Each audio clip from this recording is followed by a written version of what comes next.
we step into the next level. Timeless game, every day of the week. Could tell you how to level up your spirit and be success driven and mind strong. Get your finances right, get your grind on. You know there's power in the stories. Tune in, this the valor of the true man. Success blueprint.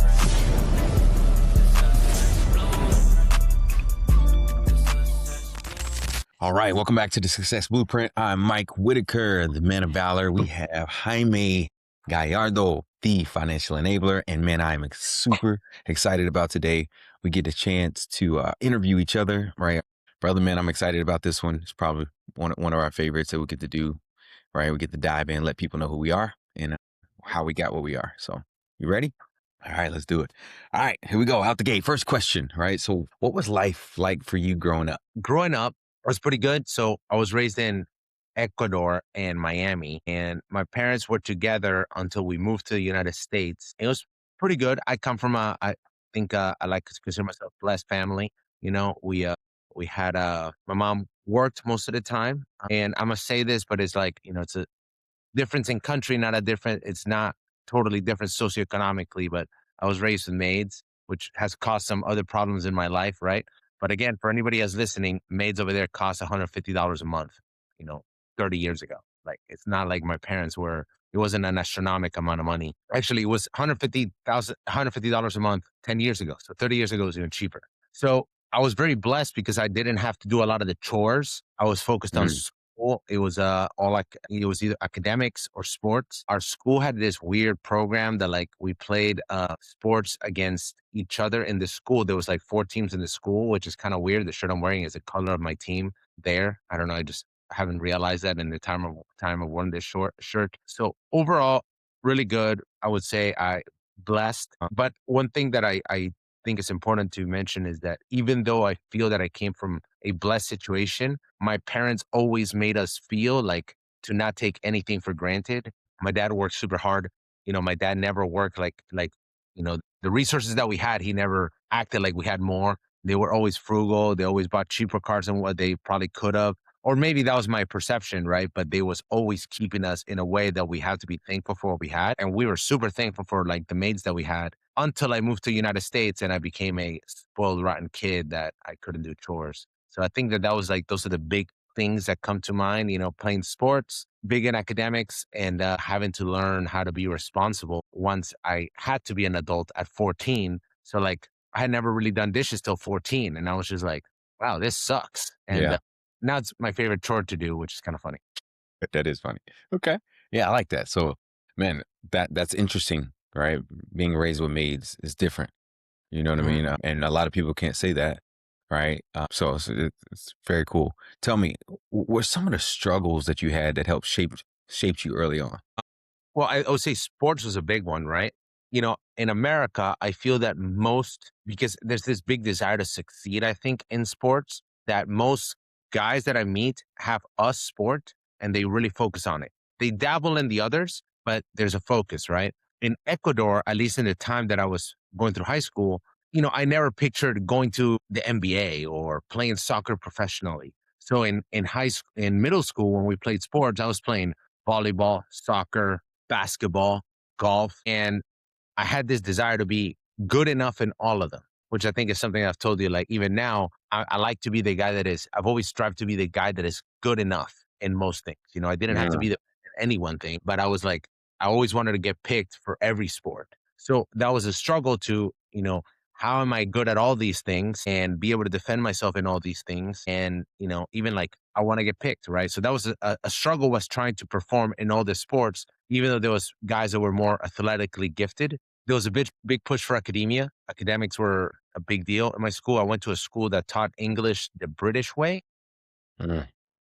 And again, I went to private school, but it's not because we were privileged. It's just we were in South America, majority of middle class up goes to middle school, has maids. It's nothing special. In America, it's totally different. And so having to compete even there was a big deal. So I struggled with that. Just normal child struggles, right? Those aren't like hardship. You know, hardship came for me. It was the big smack in the face was moving to America. You know, now I'm the the weird kid with the dyed hair when in Ecuador was just whatever. My cousins did it because it was cool. Or I was just chores were a big struggle for us. I had no idea how to do chores and the expectation of chores. And like, it's kind of funny. I remember like going back to dishes. Like I remember being 14. I was like, my back hurts doing dishes because I was bent over and so again, like all first world struggles until the military. But you know what's funny? I just thought of this. I never mentioned these struggles because I never saw them as struggles. My cousin got killed in a car bomb, and my uncle was captured by the FARC for a whole year, right? So in Yeah. my mind, none of those are struggles. They're just like, oh yeah, it's like life, you know? So my Yeah. struggles are all these other things, right? That seem to be my challenges, but it never quantified until even right now that a real struggle that should have hit me never even sunk in as a struggle. Sure. Yeah. It was like, oh yeah, my uncle's captured by the FARC. It's really crappy, And yeah, that I would say those are some of the things that like eventually shaped a few things in my future. But I again, nothing like the struggle that majority of American middle class has to deal with. Sure. Nothing like Okay. that. Okay. Wow. Yeah. It's Yeah. super, super interesting because hearing that your cousin dies in a car bomb, uncle, captured by the FARC, basically, right? So for those that don't know what the FARC is, tell them what that is. It's pretty much the cartels in Colombia. I forget what it stands for, but yeah. So is the cartels in Colombia the people that were doing the drug trafficking and all of that? The United States spent many years fighting against them. Is the Revolutionary Armed Forces of Colombia, Fuerzas Revolucionarias Anti, yeah, whatever that. Which I just remembered. I don't know if you recall. We went to the park that we went to in Yeah. Colombia. That's where she got killed. Yeah. So yeah, those things are things that didn't sink in, and probably why I feel that I had a lot of hardship as an adult. Hmm. I was catching up on a lot of those things. Yeah. Yeah. That's very interesting.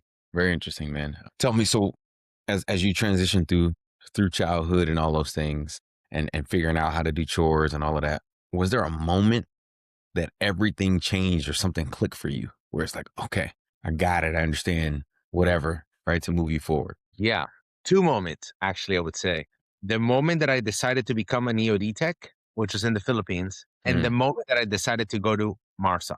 mm, I feel that those two moments, it's very interesting because I felt that I mean, even though I played a lot of sports and I was good enough in most of them, I never felt that I had challenged myself. It's like I was always like, yeah, I was good enough, but I still wanted to play video games, never focused.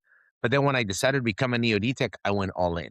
When I wanted to go to MARSOC, I went all in. And I was like, mm, I'm just gonna figure this out. And I started taking on those challenges and like throwing them on. And now in adulthood, I can say that we either gotta the world either gives us our challenges or we have to find a way to fabricate them for ourselves. And I felt that I did that, right? yeah.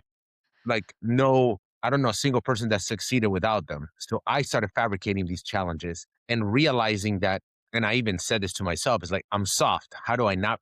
I don't want to be soft anymore. Mm, I remember a vivid moment in Afghanistan. My buddy is doing cleans, like working out, and he shows me how to do it with 135 pounds. And I remember grabbing like 60 and be like, "Ugh, I can't do it."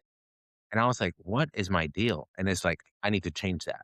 So I started throwing on a lot of personal hardship.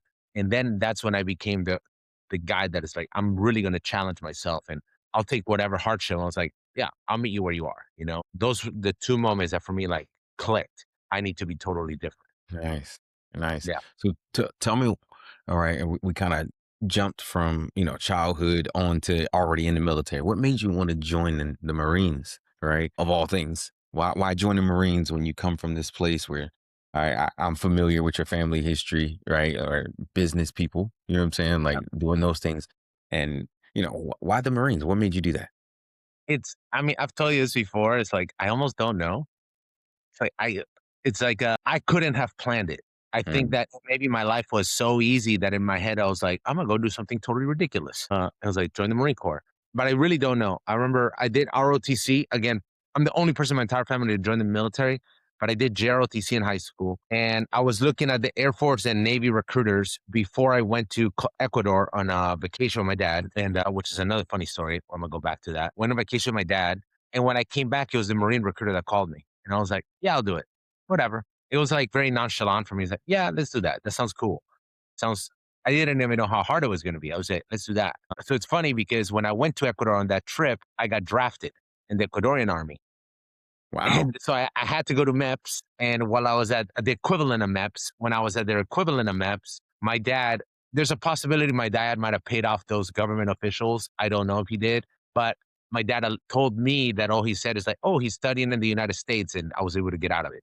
But I went through a full interview. I had to go talk to them or whatever. And my dad must have had some confidence because he's like, we're going to go visit and you're going to go through this and it's going to be fine. So I went through it. It was fine. Came back, and then I joined the Marines. So that I think was another interesting situation that I don't know why I did it. And my mom does tell stories of me being a young kid and like crying at a pawn shop because I wanted a Marine Corps shirt, straight bawling. It's like I'm not leaving till I get that scarlet and gold shirt. There's still a picture of me with it. So it's so interesting to me that I cannot nail it, and I had no reason to. I Mm, had no show me that like nothing. And I was like, I'm joining the Marines, which knowing nothing makes no sense to join the Marines, you know? So yeah. that's why I have no idea why I did it. And then I had a blast in the Marine Corps. Yeah. Yeah. That's very interesting because, if you, most people see either I don't have anything else to do. I need something else. I've seen my parents do it. I'm doing it to honor my grandparents or this person, or man, my best friend always wanted to do this and I don't know what I wanted to do with my life. So I joined with them. Any of those things. And you're like, the guy called me and I was like, sure. Right. Yeah. Let's come for it. Right. And it's almost like I would have to do this anyway if I was in Ecuador. So why not just jump in, right? What impact did that have on your parents? Was your mom like, no, you don't need to do that? I can't believe, like, what was that? My mom was distraught. My mom tried to like bribe me. She's like, I'll work 2 jobs. I'll get you to go to college. We can go to whatever college. Because again, even though I was raised with maids, for my mom to afford, you know, a good college, she would have had to work 2 jobs. She's like, I'll do whatever it takes. And I was like, nah, I'll join the Marines. Even it was so bad that I told my mom to sign the paperwork when I was 17 and in the summer before senior year. And I Oh, so told you my did mom, delayed entry program. I did do the delay entry program, Okay. So and this was it was it's not like right after high school that you already knew in 11th grade that summer, like I'm going. yeah. And I told my mom, I was like, "You can sign this paperwork, or I'll sign it in 2 weeks." Like I was like, "This is it. I'm doing it." And Wow. then I just stuck around the delayed entry program for the whole year, which again, like I had never pondered this. I love introspection personally. I had never pondered it that I made a decision, a rash decision, and stuck with it. Like, yeah, I'll do it. And then I was like, "Yep, this is what I'm doing." I have no idea what it entails, but I'm doing that. Yeah, Uh, and it's a mark of, and we hear this saying, right? Successful people make decisions quick and stick to them, while unsuccessful people make decisions slow and waver on, yeah, right? So you are bound for success just because you made that decision and stuck to it, right? right. Super Yeah. cool. That's super cool. So mom was like, "Please don't go. Harvard, I don't care. We'll work our way in." Like, anyway, Whatever. Yeah. She was like, because I was interested in University of Miami, and that's a private school, so super expensive. And I was like, whatever it takes, you apply, I'll pay for it. I was like, nah, I'm gonna go do this. mm, Yeah. nice, nice. Okay. Wow, very cool. Very cool. So you joined right out of high school. Did you wait the summer? Did you start right away? What did you do? I went right after high school and I had a job. I remember like it was so funny. It's like I was working at the Gap and a Target, and like a month before, I was like, why am I going to work? I'm joining the Marine Corps. And I was like, I'm quitting. I just quit. I didn't show up anymore, and I'm like, yeah, I'm done. And Right. and that's Probably still have an employee number somewhere. probably, yeah. I just didn't even show up, and I was like, that's it. And I went right after high school. I turned 19 in boot camp. Mm, okay. Okay. Very cool. All right, Yeah. man. I love that. Right. I love that. And so what did you? So I don't know if most people are familiar. Can you be an EOD tech right out of boot camp Not in the Marine Corps. or the So Army? I fix in the Army you can. The other 3 services Okay. you can't. Yeah. Okay. Just the Marines. Okay. Just we're the only ones that we have to do another job. So I fixed trucks. My first job, it was terrible, but I figured it out. Same thing. Nobody in my family had ever fixed a truck as far as I know. I was like, I'm gonna fix trucks. My recruiter told me, it was like, it's a good job. I think he just trying to fill a quota. I called him at boot camp after boot camp. I was like, you screwed me over. It's like you should have made me an infantryman. But whatever. It worked out. And my first duty station was Okinawa, Japan. I spent a bunch of time on ships over there. Not a bunch of time, 6 months on ship. And and that's when I started noticing it's like I could do this. Like I started figuring it out, and my then I came to a unit in North Carolina. We went straight to Iraq. I was one of the few active duty guys, and same thing. I just like, oh, I'll figure it out. It's like, and I slowly started figuring it out. And I had re-enlisted to be an EOD tech right before that Iraq deployment. I had got accepted, so I still had to do the full deployment. And I remember the whole time being like, yeah, I peaked. I figured this whole thing, fixing trucks thing, and I was like, I'm so glad I'm leaving. And I think that maybe that's part of the reason why I was so hopeful in that time in Iraq. I was just like, yeah, whatever. I have better things coming. I just gotta make it out of here. And I just Mhm. worked nonstop. Yeah. Yeah. So Yeah. that was really cool experience for fixing trucks, having to be responsible for the whole thing. It was very enjoyable in Yeah. hindsight. Yeah. What years did you go? What year did you go to Iraq? That deployment was 2008. 2008. 2008. From Okay. 2008 to Iraq as a motor team mechanic, and then 2007, and then I went to EOD school in 2008. Got it. Mhm. 07. Okay. Very cool. Very cool. Okay. Nice. Right. So, EOD school. You mentioned that you've been married twice before, right? So, at what point in time in your military career did you say, "Okay, I found the one. It's time for me to make the leap"? This first one, whatever. When did Yeah. that happen? The first one, we got married right after Japan, right before I went to Iraq. She was my, I guess, high school sweetheart. It's the closest thing I could say it. And we were married from 2008, whatever, until 2012, 11, after I Okay. got back. My first Afghanistan trip, So 11. she wasn't married. I mean, she wasn't in the military. No, Okay. no. Yeah. We got divorced in Hawaii. That was my first duty station as an EOD tech. And we got divorced in Hawaii. And then just to kind of clump marriages together. Then I was single for 6 years and remarried like in 2018 and divorced her 2021. And third marriage was earlier this year. Yeah. Just two marriages together and Sure. Okay. very different. Okay. Nice. So high school sweetheart, somebody you met in the military, and then now your current only real wife, right? The one that I know and Wow. love. You know what I'm saying? So Figured out. yeah. Yeah. Very cool. All right. All right. So let's go back to this to you mentioned Iraq. I heard you say Afghanistan. How many deployments did you go on while you're in? Uh, I did one Iraq, two Afghanistan, one obviously the ship tour in the Pacific to deployment, and I did a counter narcotics trip to Mexico, and that's it. Okay. I don't think I deployed. Well, I deployed some, but not as much as some of my peers. Right, my last 5 years I spent it as an instructor. Got it. 5 years, Okay. 4 years. Okay. Yeah, that's cool. Tell us, what is an EOD tech for those It's that don't know what that means? explosive ordnance disposal is we disarm bombs, the whole spectrum of it, from a improvised device to a bomb, to a plane bomb to a nuclear weapon. We're responsible for the whole thing. Not everybody can disarm all things, but that is the line of work. Is basically to just keep people alive, keep limbs attached to people. Yeah. That is the job in the shortest nutshell possible. I think it's really cool, really cool job. Yeah, it sounds cool. Was it one of those things where you got to learn how to make bombs too? Did you make them for the military? How does that work? We can make them. We're not allowed to use them, but we know how to make them. So yeah, and again, it's more like improvised bombs. We know how to make them just because of for training. But I cannot I don't know how to put together a guided missile, for example. That we don't do Sure. that. Okay. Okay.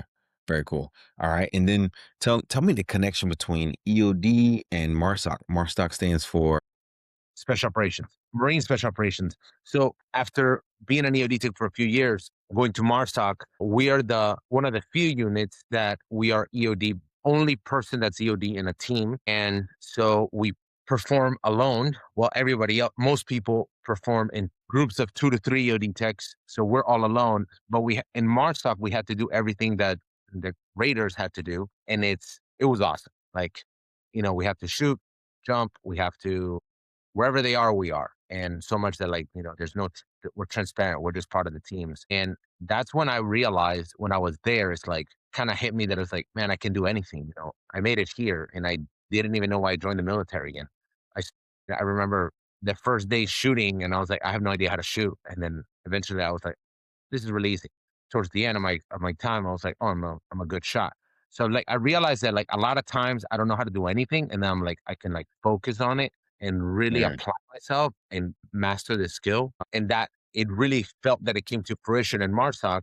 But in MARSOC, I also is when I realized that I never gave it 100%, mm, which, and I picture there's some guys that I look back on and I was like, that's what 100% looked like. But now that I know, it's part of it's almost like a regret, but it's really a lesson learned, right? Like got it. I could have given it 100%. Now I know what not 100% feels like. And it's noticeable. And despite being at, you know, people could argue the pinnacle of the Marine Corps.